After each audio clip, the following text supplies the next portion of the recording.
Every story has a villain, and you can be that villain by playing Dark Worlds. What is up, guys? This is TCG Sam here, and in today's video, I'm coming at you guys with a Dark World Handloop deck profile. This deck has been really flying under most people's radars, and it's been popping up here and there, but I think it still hasn't garnered enough respect to where people are actually side decking for it. And definitely catch people off guard, and if the opponent doesn't know what to stop in this deck, then you're just going to be able to push through pretty much any interruptions. So without any further ado, let's just get straight into the deck profile. We're going to start things off with the Dark World monsters. So we're playing 2 Grapha and 3 Rainbow for the big Dark Worlds. These are pretty standard, so all of their effects in the grave lets you bounce like a Dark World monster from the field to the hand to summon itself back. So that's great because you can recycle Dark World resources back to your hand to keep discarding, as well as put level 8 bodies on the board. This one, when it's discarded, lets you search level 5 or higher Dark World aside from itself. So you can search Grapha or Silva. And then Grapha, when it's discarded, just destroys a card in the field. While Grapha is important for like the fusion monster in the extra deck, its effect just isn't great going first in terms of being discarded. So I think 2 is sufficient. You're going to be able to like get access to it whenever you need it anyways through so much searchability in this deck. So I think it's just enough. Next up is probably the best Dark World monster in the deck. It's just 3 Genta. So Genta lets you discard itself to add gate to the Dark World, not once per turn. The only once per turn part on it is you can only special summon it once per turn. So pretty much when you banish it, you're able to bring it back as a level 4 extender, which is great because that fulfills the cost requirement of the gates of the Dark World of having a fiend monster in the graveyard. And then next up, we're playing 3 copies of Snow. This is probably like the second best Dark World monster because when it's discarded, you just search any Dark World card from your deck to your hand. So it can be spells, traps, or actual Dark World monsters, which is really great. Of course, this is a level 4 as well. And then next up for the Handloop package is going to be 2 copies of Silva and 1 copy of Ceruli. So Silva, when it's discarded by opponent's card effect, your opponent, it summons itself, and then your opponent puts 2 cards from their hand to the bottom of the deck. And the way we're making our opponent do that is by giving them Ceruli, which is going to force us to discard Silva. But since Ceruli's on your opponent's board, it counts as your opponent's card effect. So that's going to be able to trigger Silva, and that's how you get your hand loop going.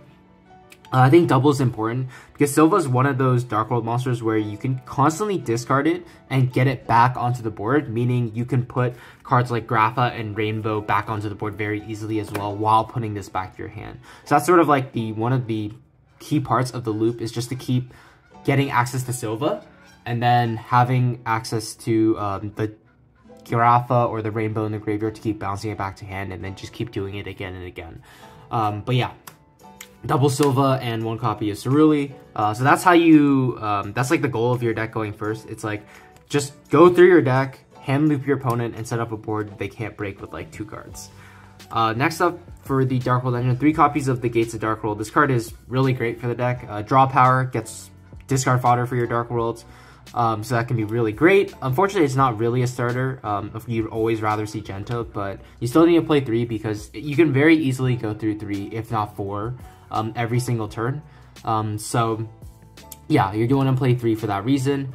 And then next up for the Dark World spells, we're playing 1 copy of Accession and 1 copy of Archive. So these are all just very searchable off of Snow.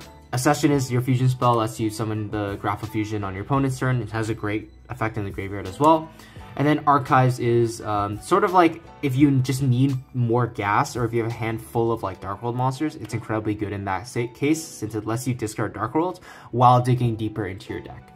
So yeah, 2 1-1 is perfect. You don't need more of these. They become like cloggy if you see more of these. If you definitely don't want to see multiples of these, and like I mentioned, they're just very searchable. And then next up is like the danger engine. So I'm playing actually a really big danger engine in this deck that's bigger than like most people would. It's gonna be 3 copies of Nessie, 2 copies of Mothman, 2 copies of Bigfoot, 1 copy of the Thunderbird, 1 Chupacabra, 1 Tsuchinoko, and 1 copy of Jackalope. So this is, I believe, 11 dangers right now, and that's usually two more than like people normally play. So I guess the ones that I don't really need to explain are Nessie, Jackalope, and Chupacabra. These are just like just the best ones that like everyone would play in these decks. But then for these ones, I decided 2 Mothman because Mothman's effect is actually really great now without a deck like a Shizu Tearlament in the format. You don't really need to fear your opponent discarding something like a Tearlament's name and being able to fuse. So even if your opponent somehow draws into a hand trap, like, it just doesn't matter because you're able to start getting your Dark Worlds in the graveyard, which is sort of like the biggest choke point of this deck, is getting started. But once you're able to get started, just no matter how many hand traps your opponent has, it's just not really going to do anything. So yeah, double Mothman for that reason. I was originally playing 3, so I was originally playing 3 Mothman and 1 Bigfoot, but I decided to go with 2 and 2 because you don't want to see multiples of the dangers in your hand, and I think 2 and 2 is more fair. Bigfoot is, of course, not great going first, but I wanted this deck to have some options going second against Kashtira or Riseheart, and Bigfoot is one of those options because even if you're discarding it and it gets banished, well, you still get its effect of pop 1. Thunderbird is in like a similar role as Bigfoot, except its effect isn't like that great against most decks. Like, it's okay. It might take out like a back row, like an Imperm or something, which is decent.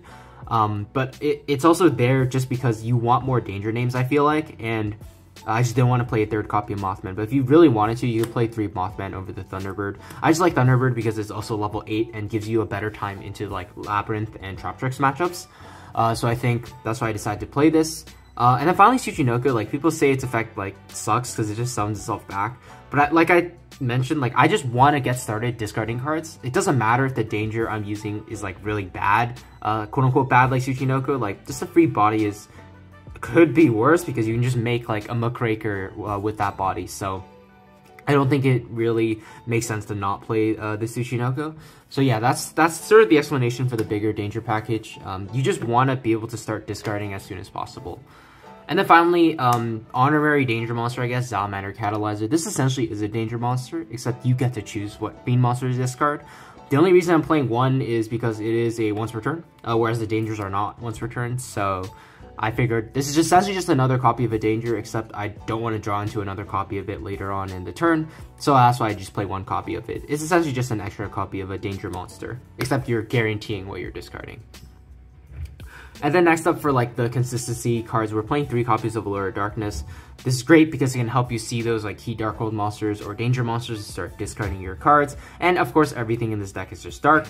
It also helps you draw into side cards or main deck outs to cards like Kashtira or Riseheart. It can like force the Riseheart. This is like one of the few ways you can actually force the Riseheart without wasting too many resources.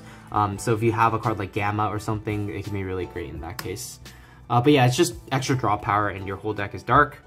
I'm playing 1 copy of Foolish Burial. Foolish Burial is great because it can not only turn on gates, because there are times where like if you just see gates and you don't see Genta, then like you need a way to get stuff into the graveyard, and Foolish Burial can do that. But we do play Zephyros the Elite as well, so Foolish Burial just fulfills a bunch of roles in this deck. You're also able to send Grapha or Rainbow to the graveyard to get it into rotation as well, so I think Foolish is a really great card for that. 1 copy of Card Destruction. You don't have any fear of playing this now because there is no like Ishizu tier in the format. So I would say if you can resolve this, like you're pretty much always winning the game. Your opponent's gonna find it very difficult to stop you unless they specifically draw like Droll and Mockbird off of it or something. And then I'm playing 1 copy of Talents. These one-ups are gonna, some of these one-ups are gonna seem weird, but the premise with this deck is that like you're drawing through most, if not all, of your deck during like the first turn. So you don't want to see like multiples of cards like this that are only once per turn. So I think having access to 1 talent is just, it's a great going first card. Going second card is pretty decent as well. So I think just having access to 1 is really good in the deck. And then for like the miscellaneous monsters, I'm playing 2 copies of Radiant and 1 copy of Zephyros. Zephyros, I already mentioned, you send out Foolish Burial. It's also a great card to discard off the dangers. There's just so much synergy in this deck because you're able to bounce like dangers back to your hand to use them again. You're able to bounce Gates of the Dark World to your hand to use them again, or like you're able to just bounce like regular Dark World monsters to hand just to get them back into rotation. And of course, it's just a level 4 Dark monsters. So much synergy with the deck. No reason not to play it. And then 2 copies of Radiant. Radiant is there specifically to get rid of cards like Riseheart. Riseheart is one of the biggest problems for this deck. And I think you want to have access to outs in your main deck. So we do play like Bigfoot, we do play Radiant, we do play Talents. So you have a couple of outs in your main deck to actually be able to get rid of it. You do play Allure of Darkness to draw into cards like this as well. But the reason you don't want to play 3 or like more lava golems and stuff, is then you start taking away like your consistency of going first. This is a deck that can't play like too many non-engine cards in its deck, as you can see, because most of it is just allocated to engine and consistency. And I think Radiant just sort of fits the build perfectly for like a going second card. It's a dark monster, it's a fiend monster, so if synergizes with Gates of the Dark World, dark because it synergizes with Allure of Darkness, and of course it just helps you go second as well, no matter what, if your opponent ends on a Rise or Pass, or if they end on like a partial zone lock or something. It's also just great into other random matchups as well, so like against Naturia Runic, you can just do this against their Baron or something. So Radiant, definitely a really great part of this deck. And that's it for the main deck, 40 cards. I think you want to keep it at 40 just to keep it as consistent as possible. Then moving on to the extra deck, we are playing 2 copies of the Grapha Fusion. You don't technically need to, but I wanted to because I wanted to be able to use the fusion spell twice. So like first time just to set up like a negation with Grapha, but the second time as an actual interruption. So if you're discarding cards like Grapha or like Danger Bigfoot off of it, you're able to actually disrupt your opponent with like a spell card that doesn't lose to like monster removal. So I think having the second one is very good for that reason. Moving on, we are playing 1 copy of Muckraker. You can definitely play 2, I just don't have a second copy of it. Muckraker is really great in this deck because it helps you facilitate like Fiend discards, not for cost. So if your hand is like really bad and you don't have enough gas to keep going, as long as you put 2 monsters on the board, you're going to be able to activate Muckraker to discard like a Dark World card and then sort of keep playing from there. In a sense, it does Fiend lock you, which is a little annoying, but we do have ways around it in the extra deck. We are playing 1 copy of Akashic Magician, 1 copy of Security Dragon. This is for the Ceruli loop. So essentially, you are going to be just giving your opponent Ceruli, and since it only hand loops 2 from your opponent, you're going to want to return it to your hand with either Security Dragon or Akashic Magician, and then from there you're going to want to discard it again, summon it to your opponent's board, and then once again just have them discard Silva again to hand loop 4 in total. But these cards are also great going second because your opponent just may catch your opponent off guard if they don't have a way to play around these very well. So since you're able to put so many monsters on the board, you're always able to essentially link summon, and then being able to go into these can just force out interruptions as well. So it does serve multiple purposes in that sense. You technically don't need both of them, I think, but both of them they do come up in different circumstances depending on how you open. So like if you open a bunch of like Dark World monsters, this is a lot better. But if you open a bunch of Danger monsters, like this is better. So yeah, I think you still want to just play both of them. But like I said, you can end up cutting it if you want to play something else over it. Next up is the Nightmare package. I am playing all the Nightmare monsters that we still have access to in the extra deck at the moment. So we're playing Phoenix, Cerberus, Unicorn, and Griffin. So not only are these great going second cards because like I said, you spam a bunch of bodies on the board, and then being able to turn them into Nightmares while discarding like dangers to get pluses is just really great. But at the same time, they're all Fiend monsters, which means under the Muckraker Fiend lock, you're still able to end on a board. So like, instead of just passing on like a bunch of big bodies, now you're able to end on something like Griffin. Griffin is pretty good against most of the decks out there, especially because like a deck like Cashier just doesn't even have like Link Arrows to be able to work with. So being able to end on that can be really great as well. You could also just end on a board that's just really annoying to out. So like, even if you end on Muckraker Phoenix, like, it's just annoying for your opponent to have to deal with. They're probably going to have to go out of their way to out something like that. And that can be enough for you to just live the turn, because if you just live, then you have a chance to do like your whole combo once again.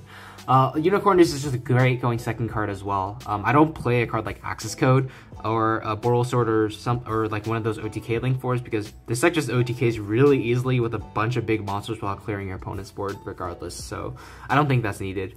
But yeah, I like the Nightmares because, like I said, going first, you can use them under Muckraker. Going second, they're just great, great removal tools.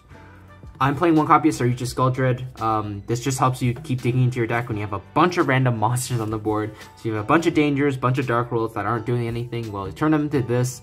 This helps you fix your hand, and then you're able to keep extending by summoning one from your hand as well. And I play Underworld Goddess of the Closed World. This is not only an out to those big monsters like Expertly Noir, it's an out to Avermax summoned with IP, it's an out to like the Ignister Link 6, but Also because, like I mentioned, you put so many monsters on the board that even making a Link 5 can be pretty simple. Especially, it can especially catch your opponent off guard if you just have a bunch of guys on the board and then you can just suck up one of their monsters randomly to summon this and negate the rest of their board. So it's also really great because it's a Fiend monster. You might notice a trend. I did want to respect Muckraker's like lock, and I wanted to be able to play under it because I feel like Muckraker is one of the best cards in the extra deck, and I just didn't want to do nothing under its lock. So having access to this, it sort of fulfills multiple roles as well in this extra deck. For the rank 4s, one copy of Bagooska. It is a Fiend too, which is kind of cool under Muckraker. For example, if you just have like a random level 4 and Muckraker, well, if you're able to get 2 level 4s after you Muckraker, well, you can just summon Bagooska, and it's sort of like a panic button. So if your hand wasn't very good, or you're stuck under like certain hand traps, then being able to do this can just stall out a turn or two, and that can be enough for you to get back into the game. Not to mention, it also can help you make Zeus as well, because it does have that, you can't really deal with it while it's in attack mode as well. So Bagooska is pretty great for that reason. I guess the most important XYZs in the extra deck are going to be Dagaras and Coach Chain Giant Trainer. Both of these essentially are just draw outlets for the deck to give you gas to keep going. Dagaras is especially great because you essentially just draw 2 for free and get a plus off whatever you discard. Giant Trainer is a little more difficult to make because it is like, of course, you do need level 3 level 8s, which is also why we're playing that higher count of level 8 dangers, like the Bigfoot and the Thunderbird, like you saw. But yeah, these are just really great to help you keep giving you fodder to keep going. So I think you want to play both of them. And finally, one copy of Zeus. I don't think you rarely ever make this. It is mainly there just to scare Kashtira players when they look at your extra deck. If you don't want to play this, you can absolutely just play a second copy of Muckraker. I think Muckraker is an incredibly good card. So yeah, that's going to do it for the deck profile. But before we sign out, I have a little bonus for you guys. Just like I mentioned, you do lose to cards like Droll and Lockbird and Dimension Shifter. So I would just suggest siding the Gamma package and Call by the Grave. So of course, these can help you deal with those like auto-win hand traps against you. And I think having 4 answers is better than having none, of course. Gamma's great because you have a couple ways to force out Droll beforehand. You can go like Genta, you can go like Allure, and then your opponent's most likely going to Droll after that. I don't think many people are going to be playing around Gamma against Dark World. And of course, against Dimension Shifter, if your opponent just loves shotgunning that card, then, well, there you go. You have a way to get rid of it. But these are not only for going first as well. Gamma especially can be great going second to a deck like Kashtira because it gives you additional outs to the Arise Heart. So you can go something like Pitch Genta or Activate Allure Darkness on Resolution, Arise Heart mandatory effect to attach, Chain Gamma, Negate Destroy, so you get rid of the Arise Heart, you get 2 bodies on the board to start playing the game, so you can like essentially immediately summon Akashic to threaten something, or like immediately summon a Nightmare monster after that, which is just really great. So yeah, you just want outs to those problematic hand traps, but at the same time, these can also help you when going second against certain decks as well, because they are a really high impact hand trap. So that's going to do it for the deck profile. Hope you guys enjoyed it. I am going to be posting a test hand video / combo tutorial on how to actually play through 2 hand traps, through the most common hand traps of the format. So if you're not against like Dimension Shifter or Droll and Lockbird, this deck actually has a pretty easy time going through regular hand traps like Ash Blossom and Impermanence. If you want to see that, be sure to subscribe and stay tuned because it's coming out a few days after this. But with that being said, I just want to thank you guys so much for watching, and I will see you guys in the next one. Take care.